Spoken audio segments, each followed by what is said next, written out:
Hello friends, मेरे YouTube channel English वे में आप सभी का स्वागत है।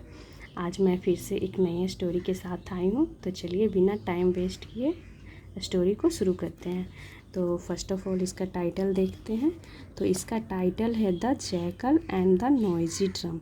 जैकल का मतलब सियार होता है एंड नॉइजी ड्रम का मतलब हो गया शोर करने वाला, हल्ला करने वाला ड्रम यानी कि ढोल।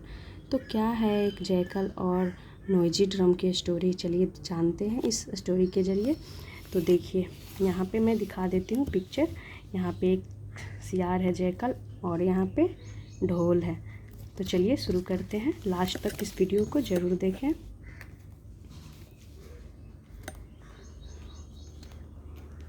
Once a jackal was very hungry. Once एक बार, अ जैकल। तो देखिए शुरू में हम जैकल को इंट्रोड्यूस कर रहे हैं ए के साथ, अ जैकल वाज वेरी हंग्री। और उसके बाद इस स्टोरी में आपको कहीं भी जैकल दिखेगा तो द के साथ दिखेगा, क्योंकि ख़ास इसी जैकल की बात हो रही है जो पिक्चर में दिया हुआ है। तो चलिए शुरू करते हैं। Once a jackal was very hungry. एक बार अ जैकल, एक सियार, वाज वेरी हंग्री यानी कि बहुत ही भूखा था। While wandering around in search of food. While wandering, wandering का मतलब होता है भटकना इधर उधर। तो उसके दौरान यानी भटकने के समय बोल सकते हैं, भटकने के दौरान। इन सर्च ऑफ फूड यानी भोजन की तलाश में इधर उधर भटकने के दौरान। ही reached and old deserted battlefield. तो ही रीच्ड, वह पहुंचा, एक पुराने डिजर्टेड बैटलफील्ड। बैटलफील्ड का मतलब होता है रणभूमि, युद्ध भूमि। तो वो एक पुराना था वो ओल्ड डिजर्टेड यानी कि सुनसान, इसका मतलब हो गया सुनसान, वीरान। एक युद्ध के मैदान में वो पहुंचा। ओल्ड रस्टेड वेपन्स यानी कि ओल्ड रस्टेड, रस्ट का मतलब हो गया जंग लगा हुआ, रस्टेड वेपन्स जंग लगे हुए औजार। ब्रोकन चैरियोट्स यानी कि टूटे हुए रथ। चैरियोट्स का मतलब हो गया रथ, टूटे हुए रथ थे वहाँ पे, एक से ज़्यादा थे। चैरियट्स प्लूरल फॉर्म लिखा हुआ है यानी कि टूटे हुए। कैसे चैरियट्स? टूटे हुए। तो ये हमारा एडजेक्टिव हो गया, एक्स्ट्रा इन्फॉर्मेशन दे रहा है किसके बारे में? रथ के बारे में, कि टूटे हुए रथ। Upside down drums and many other objects. Upside down drums यानी कि उल्टे ड्रम। कैसे उल्टे ड्रम? यानी कि जो ऊपर का भाग होता है, ऊपर का पार्ट वो नीचे और नीचे का पार्ट ऊपर, तो उसे हम अपसाइड डाउन बोलते हैं। तो अपसाइड डाउन ड्रम्स, उल्टे drums, and many other object यानी कि और दूसरे ऑब्जेक्ट यानी कि चीज़ें, वस्तुएं। वर लाइंग यानी कि पड़े हुए।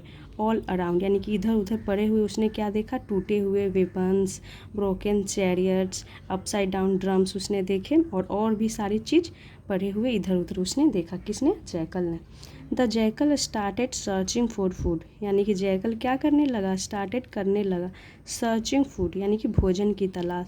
तो स्टार्टेड के बाद यहाँ पे सर्चिंग ING फॉर्म जेरन को दिखाता है। तो वो भोजन की तलाश करने लगा। सडेनली यानी कि अचानक से। ही हर्ड, उसने सुना। अ साउंड, एक आवाज़।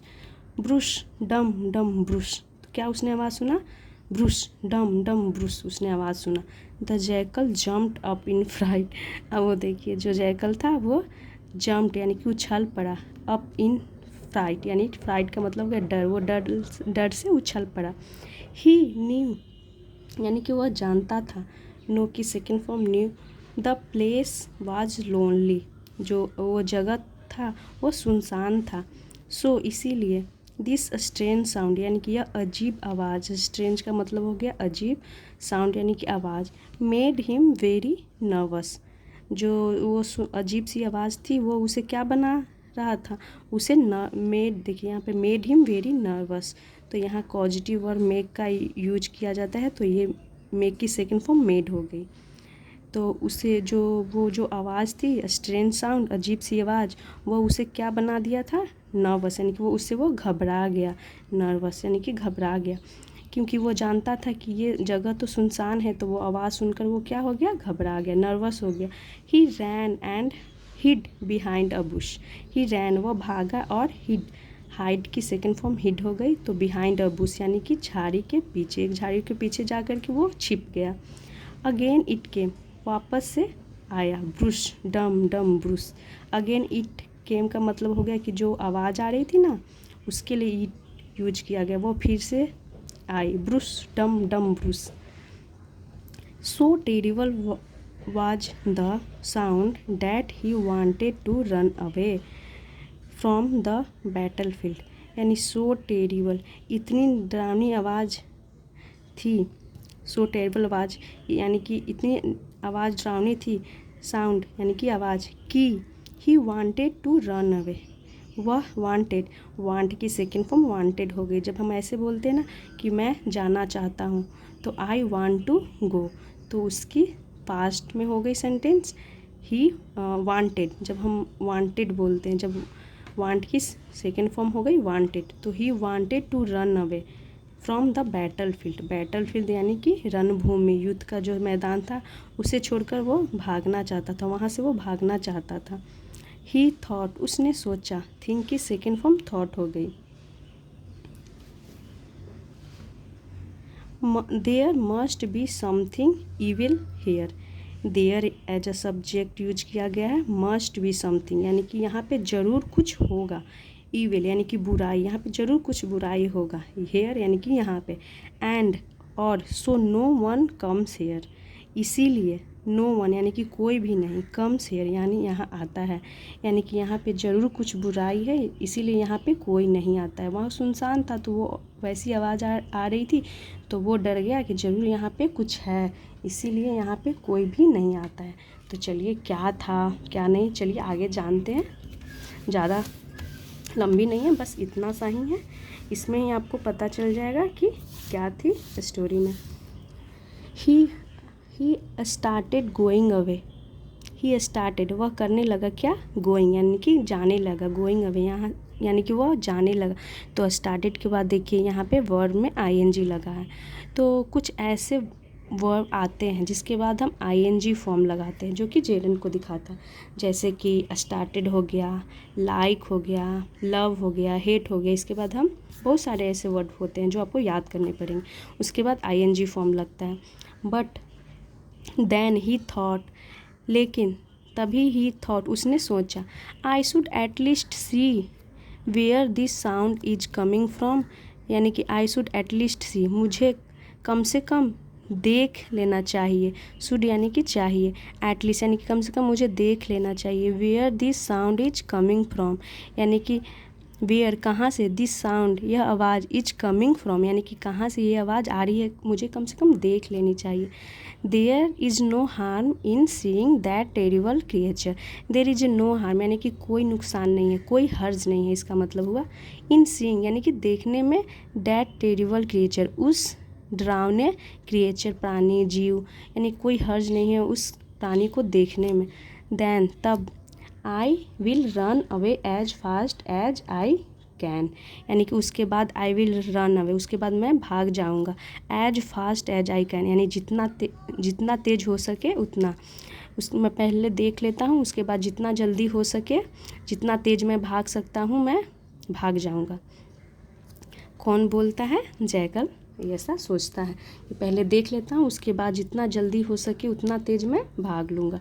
सो इसीलिए विथ ऑल द करेज यानी कि पूरी हिम्मत साहस के साथ, ही टिपटोड बैक टूवर्ड्स द साउंड, ही टिपटोड यानी कि इसके मतलब हो गया, टिपटोड का मतलब दबे पाँव, वह दबे पाँव, बैक टूवर्ड्स यानी वापस गया, टूवर्ड्स द साउंड यानी साउंड की ओर, उस साउंड की ओर गया, दबे पाँव यानी कि धीरे धीरे हो गया। एज ही रीच्ड क्लोजर यानी कि जैसे ही रीच्ड क्लोजर वह नज़दीक पहुंचा, ही सॉ उसने देखा, डैट अ वार ड्रम उसने क्या देखा कि अ वार ड्रम एक युद्ध का ढोल, वाज मेकिंग दैट साउंड, एक युद्ध का ढोल था, वाज मेकिंग दैट साउंड वह आवाज़ बना रहा था, यानी कि वो आवाज़ क्रिएट कौन कर रहा था, एक war drum.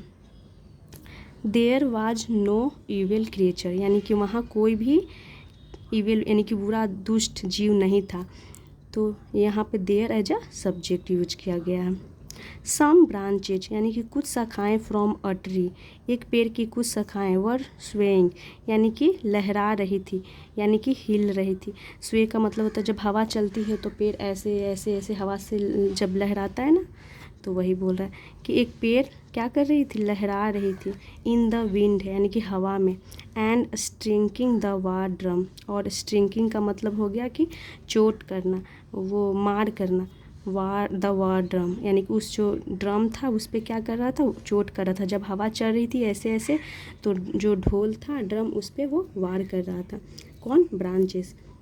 That created the sound, वही क्या कर रही थी, द साउंड, उस आवाज़ को उत्पन्न कर रही थी। क्रिएटेड यानी कि उत्पन्न कर रही थी। The jackal was very happy, जो जैकल था वो बहुत खुश था। Now and he started his search for food again, वो बहुत खुश हो गया और अब क्या करने लगा, स्टार्टेड यानी कि ढूंढने लगा, his search for food again, वो अपनी फिर से भोजन की तलाश करने लगा। चलिए देखते हैं। Soon he found cans of meat lying near the war drum, यानी कि जल्द ही found उसे मिला, cans of meat यानी कि मीट के कैन उसे मिला, lying यानी पड़ा हुआ, near the war drum यानी कि जो युद्ध का ढोल था उसके नज़दीक में उसे क्या मिला, मीट का कैन मिला। The jackal was happy to finally find food, jackal क्या था, खुश था। द जैकल वाज हैप्पी यानी खुश था। टू फाइनली फाइंड यानी कि आखिरकार उसे फाइंड यानी कि मिला, क्या मिला, फूड यानी कि भोजन। एंड ही एट, उसे खाया। ही एट, ईट की सेकेंड फॉर्म एट होती है, इट एट इटेन, तो उसने खाया। To his heart's content, heart's content मतलब जी भर के, मन भर के, तो उसे क्या मिला, एक मीट का कैन मिला, तो वो अपना मन भर के खाया। तो देखिए ये है पिक्चर, और यहाँ पिक्चर में आप देख सकते हैं ये जो ब्रांचेस है, जो तो हवा चलती थी तो जाकर इसमें ये टकराता था तो एक साउंड क्रिएट होता था, तो उससे वो डर गया और लास्ट में जाकर देखा तो क्या था, वो देखा कि कोई भी वैसा क्रिएचर नहीं है जिससे मैं डर रहा था। तो ये थी स्टोरी। चलिए इसका टाइटल देखते हैं। तो इसका टाइटल है मोरल, देखते हैं, सॉरी मोरल, इसका मोरल हो गया, इसे क्या प्रोनाउंस करते हैं, इसे प्रोनाउंस करेंगे conquer. Conquer your fears and you will conquer the world, यानी कि कॉन्कर योर फियर्स, फियर्स का मतलब क्या हो गया, डर, यानी कि तुम, एंड यू विल कॉन्कर, इसका मतलब हो गया कि तुम, कॉन्कर का मतलब जीत, विजय, विजय, योर कॉन्कर योर फियर, तुम कॉन्कर क्या यानी कि विजय प्राप्त करते हो अपने फियर पे यानी डर पे। एंड यू विल कॉन्कर यानी कि तुम जीतोगे द वर्ल्ड यानी दुनिया को। इसका मतलब हो गया, इसका पूरा मोरल हो गया, इसका ये मतलब निकलता है कि यदि तुम अपने डर पे विजय प्राप्त करते हो तो तुम पूरी दुनिया पे विजय प्राप्त कर लोगे। तो ये सच भी है, अगर आप डरते हैं, डर के पीछे हट जाते हैं तो आगे कुछ भी नहीं कर पाते, आप पहले ही डर जाते हैं। तो वही बोल रहा है इस मोरल के जरिए कि यदि आप अपने डर पे विजय प्राप्त करते हो तो आप पूरी दुनिया पे विजय प्राप्त करते हो। जैसे कि इस स्टोरी में है, जब वो जैकल था वो पहले ही डर जाता और भाग जाता तो उसे कभी भी वो मीट का कैन नहीं मिलता और वो कभी भी नहीं खा पाता। लेकिन उसने हिम्मत जुटाया, सोचा कि चलो देखने में क्या हर्ज है, पहले देख लेता हूँ, उसके बाद में अगर कोई वैसा हुआ तो मैं तेज़ी से भाग जाऊंगा। लेकिन उसने देखा कि वैसा तो कुछ नहीं है तो वो खुश भी हुआ, उसका डर भी भागा और ऊपर से उसे खाना भी मिल गया। तो ये थी आज की स्टोरी। आई होप आप लोगों को अच्छा लगा हो। तो मैं ऐसे ही डेली वीडियोज़ लाती रहूँगी, तो मेरे चैनल को प्लीज़ सब्सक्राइब कर लें। Thanks for watching.